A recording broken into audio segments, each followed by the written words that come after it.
And joining us to discuss this topic is Javier Palomarez, founder and CEO of the U.S. Hispanic Business Council and former Obama campaign advisor.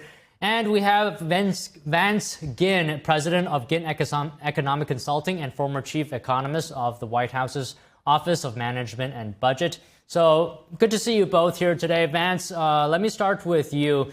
How significant is this $2.5 billion in blocked loans in practical terms for the U.S. economy?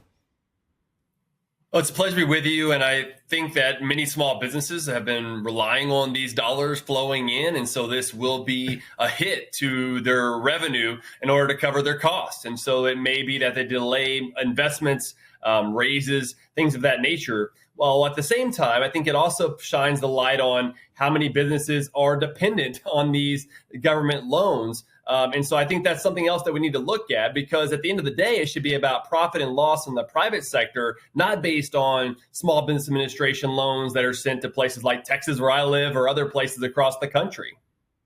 So, Javier, let me go to you now. From what you've seen, what has been the impact on small businesses? Well, I think, Don, you have to look at it in its entirety. We find ourselves right now in a situation where this shutdown is one for the history books. The healthcare of 22 million Americans hangs in the balance. Those Americans typically are working in small businesses. The big corporations can afford to ensure and make sure that their employees are healthy. Smaller businesses cannot. We're 22 days into this shutdown. That's already the second largest in history. Trust in DC is at an all-time low. Prior to that, we had the tariffs, which increased prices, made supply chains a bit more difficult to deal with. So we had supply chain challenges to deal with, tariff price increases to deal with, a 22-day shutdown. Healthcare in the balance, that's front and foremost for every small business owner, is the healthcare and the well-being of our employees. Now you've got a situation where the SBA has kind of frozen up. You're talking about overall about 1,616 loans every week that are not being looked at and therefore not being approved. That's nearly, on a national level, nearly $900 million a week that is not being approved and not being put into the economy that was already earmarked. These are not increased dollars. These were already, approved for funding. And when you look at the states that are most impacted, you got California, you got Texas, Florida, and New York. If you do an overlay of the concentration of Hispanic businesses in this nation, guess where they are? California, Florida, Texas, and New York. Disproportionately, the American small business community, the American family is feeling this. It's a difficult time to be a small business person in America right now. So, Vance, I have two questions for you. One is, do you think the lack of loans could translate to higher unemployment rates?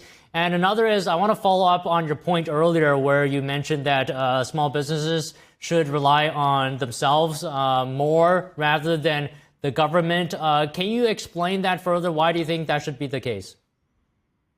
Yeah, I think when you're a small business, you're running your business, you're looking at your revenue, your costs, you usually have pretty tight profit margins that are there already. And so the Small Business Association loans can be kind of your lifeline for a period of time in order to fund wages and other types of earnings for your business and for your employees. And so for that sense, it can definitely influence a lot of their business that they're doing on a day-to-day basis, which is unfortunate. My hope is, though, that we will end the shutdown quickly, one that will look, the Republicans put forward a clean continuing resolution that the Democrats now want to add $1.5 trillion more dollars in spending on healthcare related expenditures, mainly for Medicaid, that were extensions during COVID and from the Biden administration. Well, initially by Trump and then by the Biden administration. And so this is really creating the economic damage, if there is going to be any, from this shutdown. Because remember, we also got to think about, we're running about $2 trillion a year in deficits that were contributed to by the COVID shutdowns and then the Biden era of excessive government spending, which also led to high amounts of inflation.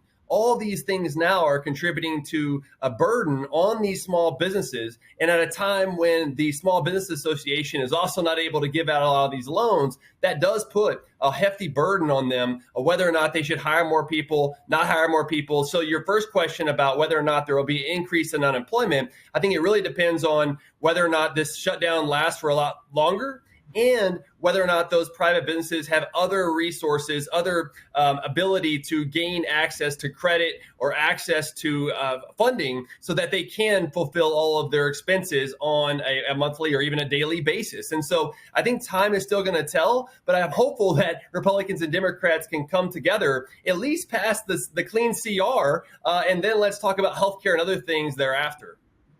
All right, Javier, what do you think about this idea that the private sector should rely more on itself in the event of a government shutdown such as this? The impacts would be more limited. Clearly, every business should fund itself. Every business should be responsible for its own, livelihood and its own profitability. But the vast majority, and I'm talking in excess of 95, 98% of American small businesses don't rely on SBA loans. So let's put that in its proper context. But again, a small business doesn't exist in a vacuum. All of these things are impacting ultimately the American small business community and the American family. The two are intrinsically tied to each other. When you look at a government shutdown, when you look at tariffs, when you look at supply chain challenges, all of this is happening at the same time. And if you are a business that, yes, in fact, does rely on some government SBA loans, then yes, absolutely. When you cut off access to capital, that's the lifeblood of a business. Operational disruption happens, stunted growth happens, increased financial strain happens, and ultimately you start seeing businesses close their doors, which of course increases unemployment. Everything is tied to each other. There's nothing that happens, in a vacuum here. What we need are our Republicans and our Democrats to come together, do the job that they were frankly put in place to do. This is not a Democratic issue. It's not a Republican issue. This is an American challenge. And I'm not in the business of politics. I don't care whether a Republican points to a Democrat or a Democrat points to a Republican. It's their fault. I don't care whose fault it is. It's all of their responsibility.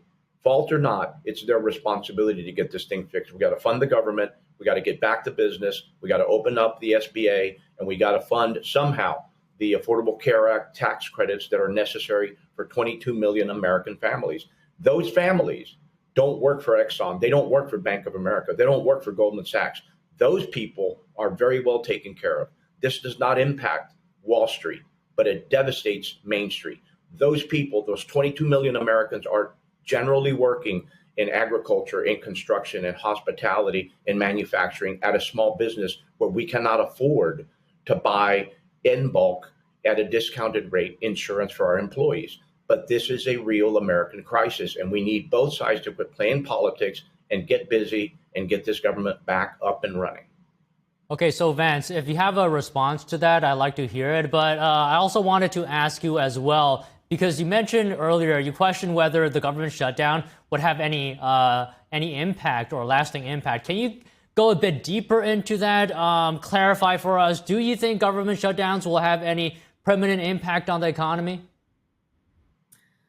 Well, I think it certainly will have an impact on the federal government employees who have been furloughed, maybe even got a RIF, meaning that they're going to be let go. I mean, certainly their families are going to be struggling. They just missed their first payment. But what we've seen in the past with government shutdowns is that they'll reimburse, they'll fund that period of time. So usually it's a shift. Instead of spending more this month, they'll just spend more in the next month. So the economic effects really are just a shifting around of the timing, although that doesn't help with the families who are going to be struggling during that period, which is one reason, I agree with the other guest about how Democrats and Republicans should be coming together and enforcing something that allows for the government to open back up. We just started the new fiscal year, and so there's a lot of different dynamics that are going on. The only thing I would say in response to the other guest is that the 22 million sort of tax credits. I mean, a lot of this was an expansion of Medicaid to many people who were not eligible, and they were for income or for ages. because they've aged out. They're too old, or their incomes have increased substantially since COVID. And I don't know why we would want to continue those sort of emergency types of items that were during COVID when the Biden administration ended the emergency declaration. And so I think it's time to get back to some sense of normal, and having that many people on a Medicaid program where coverage does not equal care does not improve patient care for Americans. At the same time, it raises taxes on everybody. Nothing is free, including those Medicaid tax credits, and to the tune of about $1.5 trillion over time if the Democrats get their way. So I think that we need people to come together, but let's also look at what the economic and the fiscal situation that we're in to allow for people to prosper. I think that's by expanding government. Okay, Javier, you talked about sentiment earlier, and I want to continue a little bit on that. SBA Administrator Kelly Loeffler said confidence at a 7-year high. Can you tell us what you're seeing right now with the confidence level among businesses? You know, it's funny, Don. It's a great question. It's a great question because we're hearing on both ends of the spectrum. You know, when we first started seeing some of the tariff scares, of course, we were as concerned as anybody else. Then we saw what was actually going to happen and did happen. For example, the EU deal.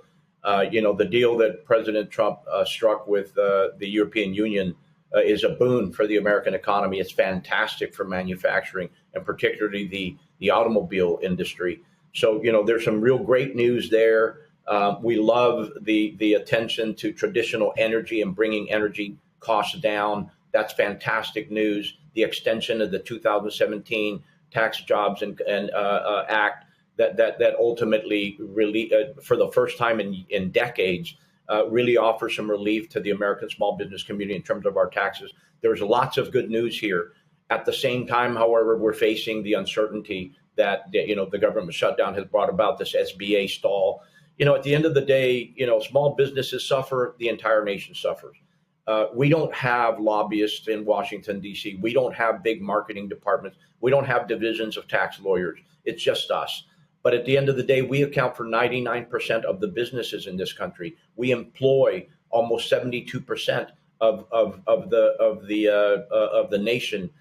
We create 70% of the net new jobs in this nation. We account for 45% of our GDP. We are an important element of the American economy, but we're disparate. We're not huge companies. It's only when we aggregate our voice, and thankfully we have outlets like yours that allows us to come on the air and talk about our concerns, because this is a challenging time. It's full of good news, but definitely there's some bad news and some trying times right now. Well, really appreciate that comment, Javier. And Vance, I'll give you the final comment here. Anything else you'd like to add? I mean, do you think this shutdown could potentially affect global confidence in the United States? It's possible, and Don, it's always good to talk with you, and Javier as well. I mean, I think these are the types of discussions that we need to be having, and too often we're not having those across different types of the spectrum in America. And so when you look at this shutdown, you look at the effects on small businesses and many families, we need to say, okay, what are the proper roles for government? Where should the government be coming in? And my argument has been that we're doing already too much. The government's already involved with so much. And so the more that we see those effects that happen now, in my view, that would indicate that we need less government in our lives, less government in businesses, and less government spending, including the Small Business Association loans, is really allowed for that to happen in the productive private sector. So no matter where the volatility happens within government, from one president to the next, from one party to the next, they're going to be in a much stable footing for their future if they are more self-sufficient with their own business, with their own families and communities. I think that's really the path to prosperity. Well, all right. Great discussion today. Thank you both for coming on. Thank you.